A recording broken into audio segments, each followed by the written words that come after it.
presente Kono no Menteri tadi watashi ga sasete itadakimasu. Hajimemashite, watashi wa Muhammad Rizky Alfiansyah. Perkenalkan, nama saya Jajah Prestio.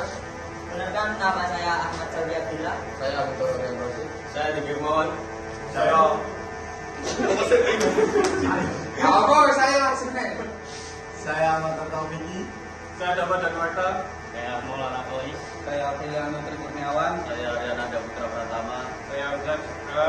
Saya Ubedillah Matorik. Saya Abu Capi Mega. Di Sini saya akan menjelaskan beberapa prinsip perbedaan panas pada heat exchanger.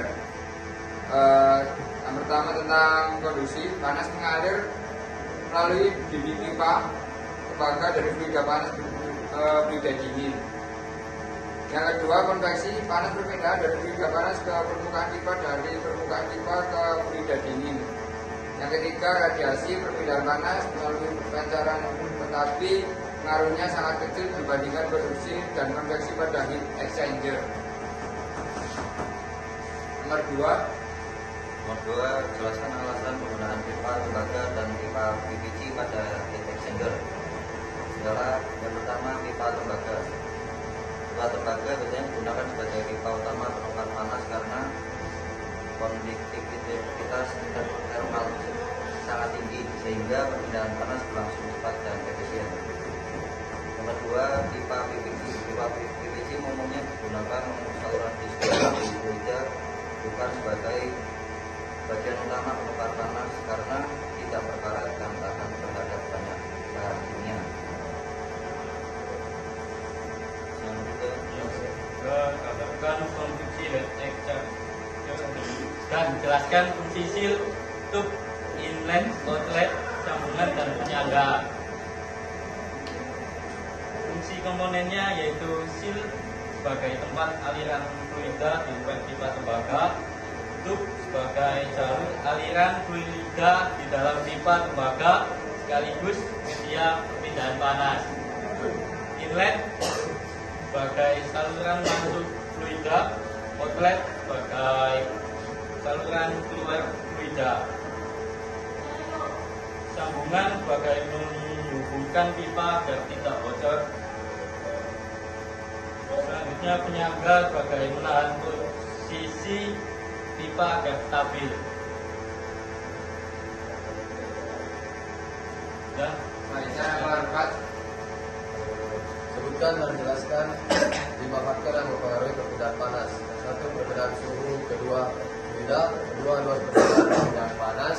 Tiga, konduktivitas thermal material. Empat, kecepatan atau debit aliran fluida. Yang kelima, ketebalan dinding pipa. 6, kebersihan permukaan atau fouling. 7, susunan aliran atau counterflow lebih efektif daripada parallel flow. Selanjutnya nomor 9. Kendala saat pembuatan heat exchanger. Yang pertama yaitu kebocoran pada sambungan, kedua pipa sulit dibengkelkan, ketiga penyesuaian pipa kurang rapi, lalu kesulitan mendapatkan sambungan yang presisi. Dan solusinya menggunakan lem PVC dan silting, memasang penyangga pipa, memeriksa sambungan sebelum kemudian membersihkan saluran dan kotoran. Nomor 6. Yang keenam, analisis penyebab pendukung kurang maksimal berdasarkan debit, luas permukaan material, kebocoran dan susunan pipa. Yang pertama, debit terlalu besar, waktu kontak singkat sehingga panas tidak sempat berpindah. Yang kedua, luas permukaan kecil. Yang ketiga, material kurang balik. Yang keempat, kebocoran. Yang kelima, susunan pipa kurang optimal. Selanjutnya yang ketujuh, prosedur pengujian heat exchanger, yaitu yang pertama periksa semua sambungan agar tidak bocor. Yang kedua, alirkan air panas dan air dingin. Ketiga, ukur suhu masuk dan keluar. Dan empat, catat debit aliran dan hasil pengukuran.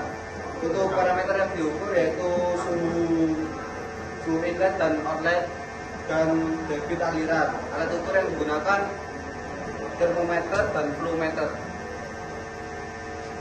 Selanjutnya nomor 8 yaitu bandingkan heat exchanger proyek dengan flat heat exchanger dan cell and tube industri. Perbandingannya yaitu yang pertama, heat exchanger cocok untuk pembelajaran, penelitian, dan demonstrasi karena sederhana dan harganya ekonomis.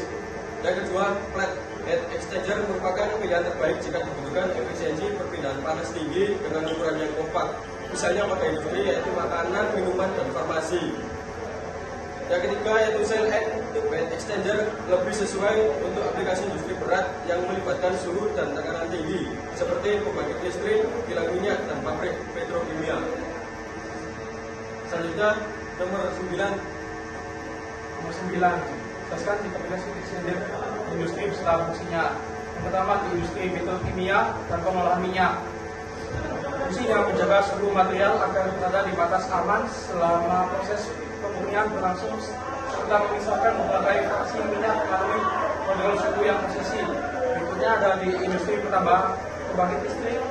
Fungsinya mengubah uap gas dari turbin kembali menjadi air untuk digunakan kembali di dalam siklus pembangkit, sekaligus memanaskan air sebelum masuk ke ketel uap guna meningkatkan efisiensi termal. Berikutnya ada di industri makanan dan minuman. Fungsinya menaikkan suhu produk dengan cepat hingga mencapai titik tertentu untuk membunuh bakteri patogen, lalu segera mendinginkan agar kualitas rasa dan kesegaran produk tetap terjaga tanpa berubah kondisinya. Kemudian nomor 10. Nomor 10 yaitu evaluasi desain heat exchanger. Exchanger yang kami buat memiliki desain yang sederhana, ringan, dan ekonomis. Alat ini sudah dilengkapi pompa sirkulasi dan sensor suhu, sehingga proses perpindahan panas dapat dipantau. Namun, material PVC yang memiliki konduktivitas termal yang rendah, luas permukaan perpindahan panas masih terbatas, dan belum terdapat isolasi sehingga efisiensinya belum maksimal. Untuk usulan modifikasi dari alat yang kami buat, untuk meningkatkan efisiensi, tabung PVC harapnya untuk diganti dengan pipa tembaga atau stainless steel yang lebih baik dalam menghantarkan panas. Selain itu dapat ditambahkan fins untuk memperbesar luas perpindahan panas menggunakan sistem aliran current flow, menambahkan isolasi termal, mengatur debit pompa agar optimal, serta memasang reservoir pada sisi masuk dan keluar lidah agar kinerja heat exchanger dapat diukur dengan lebih akurat. Sudah selesai. Ijo des, domo arigatou gozaimasu.